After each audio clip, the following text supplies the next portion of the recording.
Pernahkah Anda merasa bahwa dunia berubah terlalu cepat? Baru saja kita belajar satu teknologi, besoknya sudah ada yang baru lagi. Banyak orang merasa takut posisi mereka akan digantikan oleh mesin atau kecerdasan buatan. Tapi sebenarnya, teknologi itu bukan musuh. Teknologi adalah alat. Masalahnya bukan pada teknologinya, tapi pada apakah kita punya kunci untuk mengoperasikannya atau tidak. Di video kali ini, kita tidak akan membahas tren sesaat yang hilang dalam 6 bulan. Kita akan membedah 5 skill digital yang menurut riset dan perkembangan pasar akan tetap menjadi komoditas panas setidaknya sampai 5 tahun ke depan.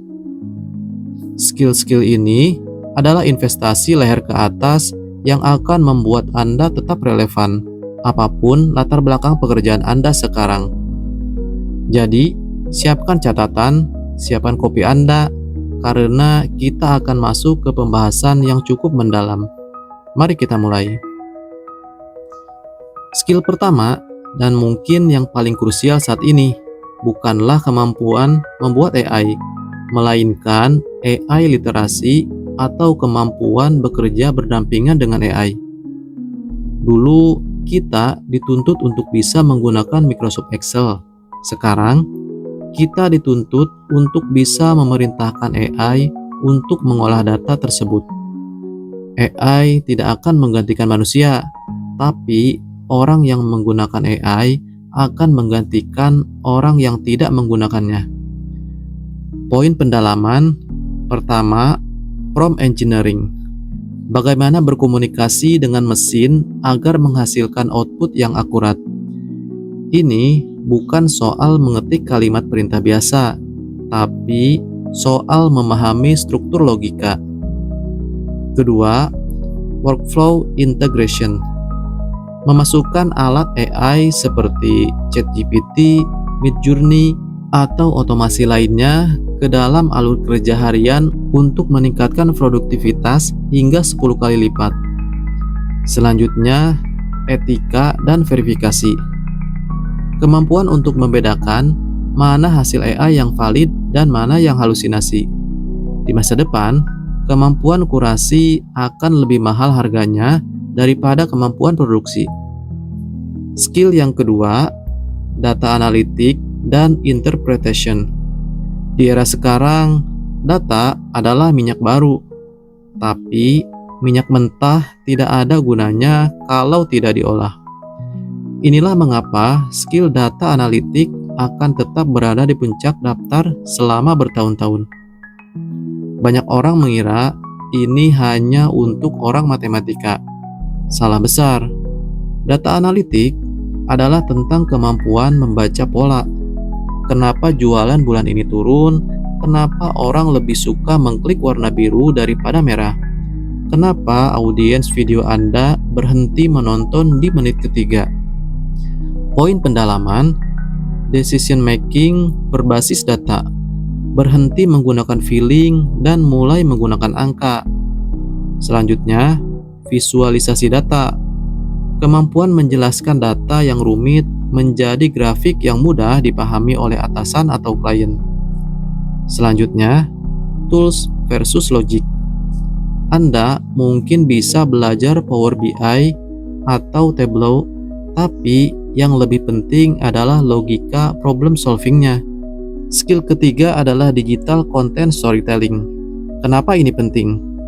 Karena di tengah banjir informasi, perhatian atau attention adalah mata uang yang paling berharga. Anda bisa punya produk terbaik atau skill teknis hebat, tapi kalau Anda tidak bisa menceritakannya dengan menarik di media sosial, di YouTube, atau di depan klien, Anda akan tenggelam. Storytelling bukan cuma buat sutradara film. Ini buat kita semua yang ingin membangun personal brand atau bisnis. Poin pendalaman, hook dan retention. Bagaimana menangkap perhatian dalam 3 detik pertama dan menjaganya sampai akhir. Selanjutnya, psikologi audiens. Memahami apa yang membuat orang merasa terhubung secara emosional. Selanjutnya, adaptasi format. Bagaimana mengubah satu pesan yang sama menjadi video pendek, Reels atau TikTok, tulisan panjang, LinkedIn, atau video edukatif, YouTube. Skill keempat, cyber security awareness dan digital ethic. Semakin kita digital, semakin kita rentan. Skill keempat yang sering dilupakan namun akan sangat mahal harganya adalah cyber security awareness. Kita bicara soal perlindungan data pribadi, pemahaman tentang privasi digital, hingga menjaga keamanan infrastruktur bisnis kecil kita sendiri. Selain itu, digital etik atau etika digital akan menjadi pembeda antara profesional sejati dan mereka yang hanya mengejar viralitas tanpa integritas. Poin pendalaman. Pertama, dasar keamanan digital. Memahami ancaman seperti phishing, social engineering, dan bagaimana mengamankan aset digital. Selanjutnya, regulasi data. Pemahaman dasar tentang hukum privasi data yang semakin ketat di seluruh dunia. Selanjutnya, membangun kepercayaan atau trust. Di dunia digital, kepercayaan adalah segalanya. Sekali bocor, reputasi hancur. Skill yang kelima, continuous adaptive learning atau belajar cara belajar. Skill terakhir mungkin terdengar klise, tapi inilah yang paling evergreen dari semuanya. Adaptive learning. Dunia digital itu seperti pasir yang terus bergeser. Apa yang saya sampaikan hari ini mungkin akan berkembang tahun depan. Skill yang paling penting bukanlah apa yang Anda tahu sekarang, tapi seberapa cepat Anda bisa mempelajari hal baru dan membuang cara lama yang sudah tidak relevan. Poin pendalaman. Self-education. Memanfaatkan platform belajar online secara efektif. Selanjutnya, critical thinking. Tidak menelan mentah-mentah tren baru, tapi menganalisis relevansinya dengan kebutuhan kita. Selanjutnya, resiliensi mental. Menghadapi burnout digital dengan tetap fokus pada tujuan jangka panjang. Kesimpulannya, masa depan tidak menakutkan bagi mereka yang mau bersiap. Kelima skill tadi, AI, data, storytelling, cyber security, dan kemampuan belajar adalah satu paket lengkap untuk menjadi pemenang di era digital. Mana dari kelima skill ini yang menurut Anda paling menantang untuk dipelajari? Atau mungkin Anda sudah mempelajari salah satunya? Tulis di kolom komentar, mari kita diskusi. Jangan lupa klik like kalau video ini bermanfaat dan subscribe untuk tips pengembangan diri dan teknologi lainnya.